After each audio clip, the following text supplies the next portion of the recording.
ସବୁବେଳେ ସମାନ ନଥାଏ।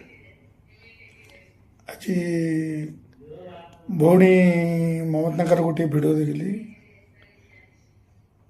ଠିକ୍ କଥା, କାହାର କେଉଁ ପରିସ୍ଥିତି ଥିବ, କେଉଁ ସମୟରେ କିଏ କିପରି ଥିବ, ସେଟା ସେ ସମୟରେ ଆମେ ପ୍ରୟାସ କରିବା କଥା ନୁହେଁ। ଏମିତି ଗୋଟିଏ ମୋ ଜୀବନରେ ଘଟିଥିଲା, ଗୋଟିଏ ଆମେ ନେବା କଥା କହୁଛି ଯେ ଆମ ଗାଁରେ ଜଣେ ବୁଢ଼ୀମା ହିସାବରେ ହେବେ, ତାକୁ ଆମେ ଖୁଡ଼ି ଖୁଡ଼ି ଡାକୁ। ବୟସ୍କ ଲୋକ, ସେ ଆଉ ନାହାନ୍ତି। ତାଙ୍କରି କଥା ମନେ ପଡ଼ିଲା। ସେ ମୋର ବୁଢ଼ୀମା ହେବେ, ସବୁଦିନ ମୁଁ ତାଙ୍କ ସାଙ୍ଗରେ ବି ଲେଖି ଶୁଏ, ଇଏ କରେ। ଦିନେ ପାଣି ନେଉଥିଲେ, ମୁଁ ଏମିତି କ'ଣ କହିଦେଲି, ସେ ବହୁତ ପ୍ରକାର ଭାଷାରେ ମୋତେ ଗାଳି ଗୁଲଜ କଲେ। ତାପରେ ମୁଁ ଏତେ ନ ଧରି ମୁଁ ଘରକୁ ପଳେଇଗଲି। କିନ୍ତୁ ସେ ଦିନେ ସେଇଦିନ ତାଙ୍କୁ ଭଲ ଲାଗିନି। ଆରେ ମୁଁ ତ କେଉଁଦିନ କୁହେନି, ଆଜି କାହିଁ ତାକୁ ଏମିତି କହିଲି। ସେ ରାତିରେ ଯାଇ ମୋ ଘର ପାଖରେ ମୋ ବୋଉକୁ ପଚାରିଲେ ସେ କୁଆଡ଼େ ଯାଇଛି।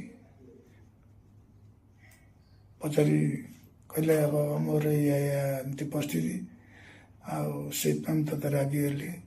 ଆକ୍ଚୁଆଲି କଥା, ତାଙ୍କର ବ୍ଲଡ଼ କ୍ୟାନ୍ସର। ସେ ବହୁତ କଷ୍ଟ ଅନୁଭବ କରୁଥିଲେ, ମୁଁ ଜାଣିପାରିଲିନି। ତେଣୁ ସେ ମୋତେ ଗାଳି ଦେଲେ। ତାଙ୍କୁ ଭଲ ଲାଗିଲା ନାହିଁ ବୋଲି ସେ ଆସି ମୋତେ କହିଲେ, ସେ ଯାହା ହଉ। ତେଣୁ ପ୍ରଥମେ କିଏ କେଉଁ ପରିସ୍ଥିତିରେ ଥିବ, କ'ଣ କରୁଥିବ, ଉପହାସ ଗେଲଖିଆସି କରିବାଟା ଠିକ୍ ନୁହେଁ। ଆଗେ ତା ପରିସ୍ଥିତି ବୁଝିବାର ଅଛି, ବରଂ ତାକୁ ସାହାଯ୍ୟ କରିବା ପାଇଁ ଚେଷ୍ଟା କରିବା।